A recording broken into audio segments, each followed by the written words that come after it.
စားကြပါအောင်အားလုံးကျွန်တော်ရဲ့ဒီ Facebook page လေးနဲ့ YouTube channel TikTok account လေးကိုတစ်ချက်လောက် follow subscribe လုပ်ပေးဖို့တောင်းဆိုပါရစေမင်္ဂလာပါကဲ event နဲ့ vlog နဲ့ပြန်လဲကြိုဆိုပါရစေဆိုတော့ဒီနေ့မှာဒီရင်ဝင်းဟောင်းမှာပေါ့နော်ဟို site အသစ်လေး site ဖွင့်ထားတာလေးတွေ့လို့တစ်ချက်လာပြီးတော့လိုက်ပြပေးတာပါ site နာမည်ကတော့ Triple M ဖြစ်ပါတယ်ဆိုတော့ဒီ site လေးကဖွင့်ထားတာလည်းမကြသေးဘူးပေါ့နော်ဖန်ကျူးတာလည်းစုံတယ်ဆိုတော့တစ်ချက်လောက်သွားကြည့်လိုက်အောင်နောက်ကလက်ခဲ့ပြီနော်ဆိုင်လေးကအရန်လဲတိတ်ဆိတ်တယ်ဆိုတော့ဒီမှာပုံမှန်ဆိုလို့ရှိရင်တော့ဒီမှာထိုင်လို့ရတဲ့ခုံလေးတွေပေါ့နော်ဒါအောက်ထပ်ကိုတစ်ချက်ပြပေးတာဖြစ်ပါတယ်ဆိုတော့အဲ့ဒီမှာဟိုအတွဲလေးတွေ AC ချေးခြင်းနဲ့တငယ်ချင်းတွေစကားပြောခြင်းနဲ့ AC ဒိတ်ခြင်းနဲ့ဆိုလို့ရှိရင်တော့ဒီဆိုင်လေးမှာလာပြီးတော့ထိုင်လို့ရတယ်ပေါ့နော်ဆိုင်လေးက atmosphere ကအရန် fresh ဖြစ်တယ်ဘာလို့လဲဆိုတော့အရန်အပေါ်နဲ့အောက်နေရမကတ်နေဘူးကွာမကတ်နေဘူးဆိုတော့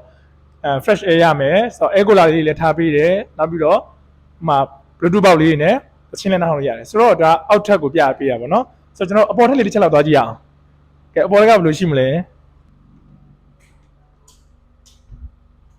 ဲလုံးဝနော်လုံးဝ private ဆန်ဆန်လေးဖြစ်နေတာသူကအိုးနေရာလေးတစ်ချက်ကြည့်ပါဦးရမ်းမိုက်တယ်ဆိုတော့ရမ်း private ဆန်တယ်လုံးဝဒီအပေါ်လေးအကြိုက်ဆုံးပဲဒီပေါ်မှာဆိုလို့ရှိရင်ဒီမှာအတွဲလေးအစ်စ်စကားပြောဘကိုးမှာဆိုလို့ရှိရင်အခု Triple M ကချိန်ဖို့အတွက်နေရာတစ်ခုထပ်တိုးတာပေါ့ဆိုတော့ကျွန်တော်ဆိုရင်ပုံမှန်ဆိုရင်လူရှုပ်တဲ့နေရာတွေမကြိုက်ဘူးကော်ဖီဆိုင်ဖြစ်ဖြစ်စားရဲဆိုင်ဖြစ်ဖြစ်ပေါ့နော်အထောင်းဆိုင်ပင်လယ်စားဆိုင်ဘလို့ဆိုင်ဖြစ်ဖြစ်ကျွန်တော်တိတ်ဆိတ်ပြီးတော့အေဂျင့်တဲ့နေရာကိုပို့ပြီးတော့ကြိုက်တယ်ဆိုတော့ဒီဆိုင်လေးအရန်ဆင်ပြေတယ်ဒါဒီမှာအပေါ်မှာဆိုလို့ရှိရင်၄ဝိုင်း၅ဝိုင်းတော့ရှိရပေါ့နော်ရမ်းမိုက်တယ်ဒီအပေါ်ထက်မှာဆိုရင်လေရမ်းပူမနေဘူးဘာဖြစ်လို့လဲဆိုတော့အဲကွန်ထားပေးတယ်အဲကွန်ထားပေးတယ်အောက်မှာလည်းအဲကူလာတွေရှိတယ်အဲကွန်တွေရှိတယ်ဆိုတော့ဆိုင်ထဲကိုလာရင်မီးပြတ်နေတယ်ဆိုရင်တော့မီးစက်လေးမောင်းထားပေးတယ်ဆိုတော့ဘယ်ချင်းလာ free လည်းဖြစ်တယ်အေးလည်းအေးနေစီရမယ်ဆိုတော့စိတ်ချမ်းသာတယ်ပေါ့နော်ကဲဆိုတော့စားတောက်လေးတွေကစားရတဲ့ feeling နဲ့ပေးရတဲ့ဈေးနဲ့တန်လားဆိုတာကိုကျွန်တော်တစ်ချက်လောက်သွားပြီးစားကြည့်ရအောင်ဆိုတော့မှားတော့မှားလာပြီပေါ့နော်ကဲနောက်ကလိုက်ခဲ့ပါအောင်အခုကျွန်တော်ကဒီဆိုင်မှာရမယ် menu လေးတွေကိုတစ်ချက်ပြပေးမယ်ဆိုတော့အစားအစာလေးတွေဘာတွေရှိမလဲပေါ့နော်ဒီမှာဆိုရင်အခုပြထားတဲ့ menu first page ကကြတော့သူကဒါကရတယ်ဟိုအဓိကအစားအစာတွေပေါ့နော်ဆိုတော့ဒီမှာနာမည်ကြီးတာကဘာလဲဆိုရင် Triple M ရဲ့ content ရယ် sashimi တို့ salmon grade တို့ဒါတွေကနာမည်အရင်ကြီးတဲ့ menu တွေဖြစ်ပါတယ်ဆိုတော့နောက်ထပ်ဘာလေးတွေရအောင်လဲဆိုရင်ဒီမှာပြစရာတစ်ခုရှိတယ်ဒါလေးကလေပုံမှန်ဆိုကျွန်တော်ရန်ကုန်မှာပဲစားလို့ရတာရေကမို့ကြော်ကလေဘကိုးမှမရှိဘူးသိလားပုံမှန်စားချင်တယ်ဆိုလို့ရှိရင်တငယ်ချင်းတွေပြေးရတာရန်ကုန်ရေကမို့ကြော်ပေါ့နော်ဆိုတော့အခုဘကိုးမှရနေပါပြီ Triple M မှာရနေပြီနော်ရင်ဝင်းဟောင်းနားကိုလာခဲ့ပါဆိုတော့ဒီမှာနောက်ထပ်ကျွန်တော်တခါမှမ try မှုတဲ့ပိုးစားကြော်ပေါ့ဒီနေ့ try ပေးမှာဆိုတော့ကျွန်တော်ပုံမှန်ဆိုလို့ရှိရင်လေအကောင့်လေးပါကြောက်လည်းမစားရဘူးเนาะပေးဆိုလည်းမစားဘူးဒါပေမဲ့ဒီပိုးစားကြော်လေးတစ်ချက် try ပြပေးမယ်နောက်ထပ်ရမယ် menu တွေပေါ့เนาะဒီမှာပင်လယ်စာအထောင်းတို့ကနန်းမဆလာတို့ဆိုလို့ရှိရင်တောက်ဆရာမှာဆိုရင် smoothie တွေ bubble tea တွေ milkshake တွေဒါအကုန်ရတယ်ပေါ့เนาะဆိုတော့ဒီမှာနောက်ထပ်ထပ်ပြီးတော့ရမယ်menu ထဲမှာပါတဲ့စားစာပေါ့เนาะအဲ့ဒါဘာလဲဆိုရင်ဝတ်သားတို့ဆိုတော့ပုံမှန်အတဲတွေကဒါလည်းလမ်းဘေးဆိုင်ကနေပြီးတော့မှနေဘက်ထိသွားကျင်တာတို့ဘာလို့ပေါ့နော်ဒါမျိုးတွေရိုးကျင်တယ်မလားဆိုတော့လမ်းဘေးမှာမရိုနဲ့တော့ Triple M လာကြလိုက်ဒီမှာကလုံးဝ private ဖြစ်တယ်အစ်စ်ချေးလို့ရတယ်ဆိုတော့ဝတ်သားတို့ထိုးနော်ဝတ်သားတို့ထိုးဆိုင်ထဲမှာအေးစစ်စစ်အေးလေးနဲ့စားရမယ်ဆိုတော့စကားလေးအစ်စ်ပြောလို့ရတယ်လမ်းဘေးမှာမထိုင်တော့နေပူရနော်မစားခင်မှာကျွန်တော်တစ်ချက်ပြချင်တာပေါ့နော်ဒီမှာဆိုရင်ကောင်တာရဲ့အရှိမှာဗာပြထားလဲဆိုရင်ဒီခောက်ဆွဲကြောက်ကိုပေါ့နော် display ပြထားတယ်ခောက်ဆွဲကြောက်တွေ display ပြထားတယ်အဲ့ဒီမှာဆိုရင် spicy သမားတွေအကြိုက်ပြီးတော့လည်းရှိရနော်ဆိုတော့လုံးဝရွေးချက်စရာတွေအများများတယ်ကွာဆိုတော့လုံးဝသဘောကျတဲ့ဆိုင်ကြီးလေးဖြစ်တယ်ဆိုတော့ဒီမှာဒီ display ပြထားတဲ့ခောက်ဆွဲကြောက်တွေပေါ့နော်တီးတန့်မှားခြင်းနဲ့ဆိုလို့ရှိရင်ဒီမှာပစုံတီးတန့်ပင်လယ်စာကြက်ဝက်ကြက်မဲဒါတွေနဲ့မှားလို့ရတယ်အဆန်းလုံးဝ special လုပ်ပေးတယ်ပေါ့နော်ဆိုတော့အခုမစားခင်မှာတောက်စရာအနေနဲ့လားပုံမှန်ဂျူးတွေဒီ smoothie ဒီအပြင်ပေါ့နော်ဒီမှာနောက်ထပ်ရသေးတာရှိတယ်ဆိုတော့ကျွန်တော်တို့စမ်းကလေးရွေးလိုက်မယ်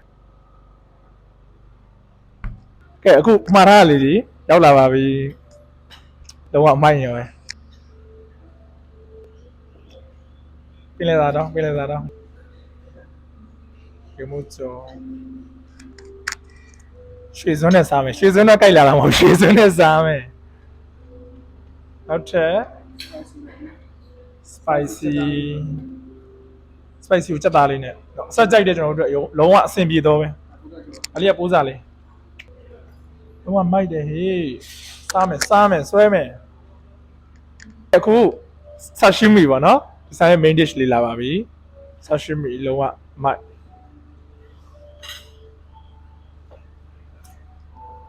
ရှေ့ပဲဆွဲတော့မယ်နေတော့ဘယ်လိုစားမလဲတော့စဉ်းစားနေရပြီကျေးဇူးပါဟုတ် spicy လေးရင်စားပြမယ် spicy ကိုကြက်သားနဲ့ပေါ့နော်ရတာဘယ်လိုရှိလဲပေါ့ချက်လောက်မြည်ကြည့်အောင်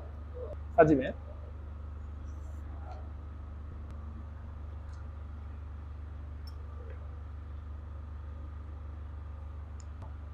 အဲ့တော့အဆက်ကြိုက်တော့လေဒီခုမှာထားတာလည်းပုံမှန်အဆက်လေးပေါ့နော်အဆင်ပြေတယ်စားတာ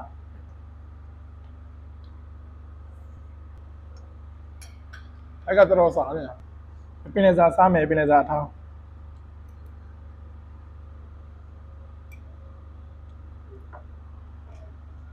အဲ့ဆာရှိနေစားဆိုတော့ဆော့တယ်လို့ထောင်းတော့ပုံမှန်ပဲပေါ့နော်ဒါပေမဲ့ portion လေးကများအခုပြောရရှိလို့ဆိုတော့ဆိုင်ရလေဟိုဆိုင်ဖွင့်တာ24 hour သဘောမျိုးအဲ့လိုဖွင့်တာပေါ့နော်ပုံမှန်ဆိုလို့ရှိရင်ဆိုင်တွေကဒီ8နိုင်9နိုင်ပိတ်ကြတာ restaurant တွေကလေဆိုတော့ဒီဆိုင်မှာအနည်းဆုံးည7နိုင်9နိုင်ခွဲလောက်ထိဖွင့်ပေးရယ်ဆိုတော့ညဘက်ခင်းမှာဘန်ကူပေါ်လာတွေတွားကြမယ်လာကြမယ်စားကြမယ်တောက်ကြမယ်ပြီးဘိုက်စားရယ်လေဘိုက်စားရယ်ဆိုလို့ရှိရင် triple N ဝင်ခဲ့လိုက်ဆိုတော့အများတော့ welcome ပါတဲ့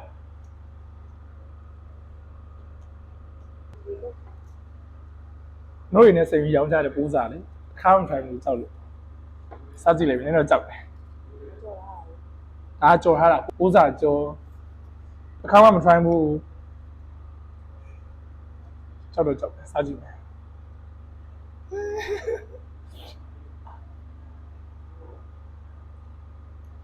အိုးတော့နူးညံ့နေရောပဲဒါလေမဟုတ်နဲ့စားအငန်းတက်လေးရှိတော့သူစိတ်နေငန်းလေးကိုလိုအရင်ငံသွားတာမဟုတ်တော့ရတာကိုဖြူသွားအောင်လို့အဲ့လိုဖြစ်သွားမယ်တော့ညိုင်းလေးမစားရင်စိတ်နေရောပဲ very first time try ကြည့်တာရမ်းစစ်ပြီဒီဆိုင်ရဲ့ main dish ဖြစ်ပါတယ်ဆိုတော့ wasabi နဲ့စားကြည့်ရအောင်နည်းနည်းလေးပဲစားမယ်နော်စားကြည့်လိုက်ရ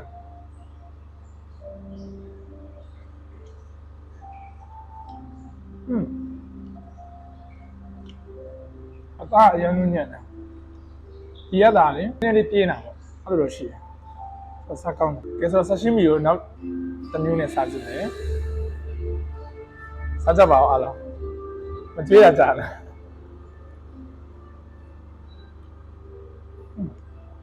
ဒီရလေးလက်ကြိုက်တယ်ကောင်းတယ်နေဘဘိုးမှာရတယ်ပေါ့နော်ရေမိုးကြော်လေးစားပြအောင်ကဲရေမိုးကြော်လေးစားပြမယ်ရေမိုးကြော်